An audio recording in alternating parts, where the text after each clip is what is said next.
একটা মজার ঘটনা, যেটা মনোযোগ সহকারে শুনলে আপনার জীবন হয়তো পরিবর্তন হতে পারে। ভাবলাম যে আপনাদের সাথে শেয়ার করি।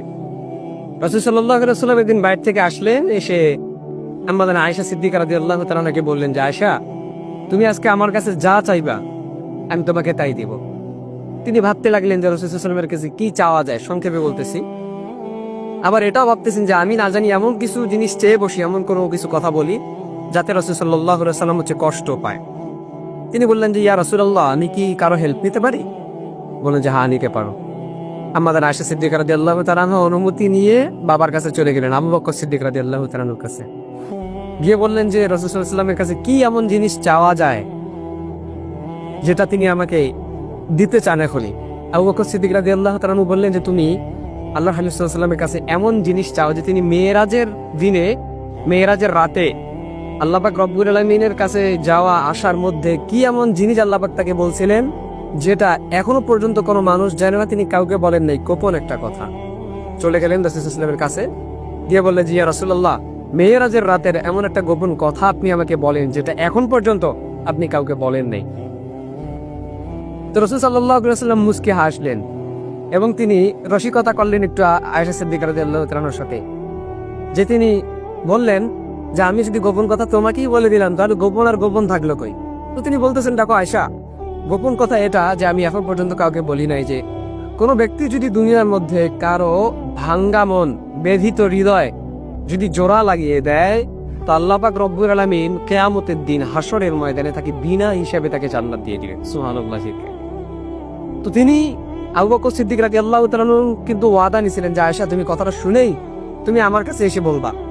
তো কথা মতো তিনি চলে গেলেন, বাবার কাছে গিয়ে বললেন যে রাসূল সাল্লাল্লাহু আলাইহি ওয়াসাল্লাম বলছেন যে গোপন কথা হচ্ছে কেউ যদি ব্যথিত কারো হৃদয়, কারো ভাঙ্গা মন যদি জোড়া লাগিয়ে দেয়, তো কিয়ামতের দিন আল্লাহ পাক তাকে বিনা হিসাবে জান্নাত দিবেন। এই কথা শুনেই আবু বকর সিদ্দিক রাদিয়াল্লাহু তাআলা কান্না করতে শুরু করলেন। আয়েশা সিদ্দিকা রাদিয়াল্লাহু তাআলা আনহা বলেন যে, বাবা, আপনি তো জীবনে কত মানুষের ভাঙ্গা মন জোড়া লাগিয়ে দিয়েছেন, কত ব্যথিত হৃদয়ের আপনি জোড়া লাগিয়ে দিয়েছেন, কষ্ট দূর করে দিয়েছেন, আপনি কাঁদেন কেন? আপনার তো বিনা হিসাবে জান্নাত পাওয়া উচিত। আবু বকর সিদ্দিক রাদিয়াল্লাহু তাআলা আনহু বললেন, তুমি একটু কথাটাকে উল্টোভাবে ভাবো।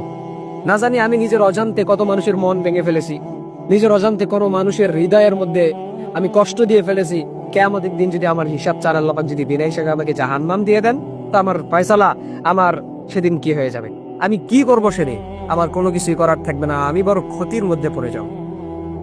তো এই জন্য আল্লাহর হাবিব সাল্লাল্লাহু আলাইহি ওয়াসাল্লাম বলতেছেন, দুনিয়ার মধ্যে তোমরা কারো মন নিয়ে খেলা করিও না, মানুষের মন ভাঙিও না, হৃদয়ের ব্যথা তাকে নিয়ে আরো রসিকতা করিও না। তার যতটুকু হৃদয়ের ব্যথা আছে সেগুলো মুছে ফেলার ট্রাই করো। এবং রাসূল সাল্লাল্লাহু আলাইহি ওয়াসাল্লাম বলে, তোমার পাশের বাসার কেউ মিসকিন আছে, কেউ গরিব আছে, তাদের নিয়ে রসিকতা করিও না, ঠাট্টা করিও না। এবং রাসূল সাল্লাল্লাহু আলাইহি ওয়াসাল্লাম বলেন যে, তোমরা তোমাদের যখন মাংস রান্না করো সেখানেও এক গ্লাস পানি বেশি করে দাও, যেন পাশের বাসার তুমি কাউকে খাওয়াইতে পারো, তাকেও এক টুকরা মাংস দিতে পারো।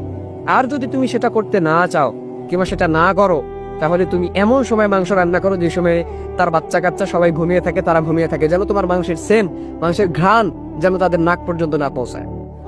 সুতরাং মানুষের কষ্ট, রসিকতা, তাদের হৃদয় বিদারক ঘটনা, এগুলো বলে রসিকতা করিয়েন না, মানুষের মন ভাঙিয়েন না। এমন হতে পারে এই মন ভাঙার কারণে, হৃদয় ভাঙার কারণে কিয়ামতের দিন আল্লাহ আপনাকে নাউজুবিল্লাহ বিনা হিসাবে জাহান্নাম দিতে পারে। কিন্তু আপনি যদি মানুষের মনগুলোকে জোড়া লাগিয়ে দেন, মানুষের ব্যথিত হৃদয়কে যদি আপনি কষ্ট থেকে মুক্ত করে দেন, তাদেরকে নিয়ে যদি আপনি রসিকতা না করেন, হাসি ঠাট্টা না করেন, এমন হতে পারে কিয়ামতের দিন আল্লাহ পাকের সুসংবাদ আপনাকে বিনা হিসাবে জান্নাত আল্লাহ পাক দিতে পারে। তো এই জন্য রাসূল সাল্লাল্লাহু আলাইহি ওয়াসাল্লামের নির্দেশ হচ্ছে, তোমরা মানুষের মন নিয়ে খেলিও না, মানুষের মন ভাঙিও না, মানুষের হৃদয় ভাঙিও না। এই ভাঙ্গা মনগুলো, হৃদয়গুলো তোমরা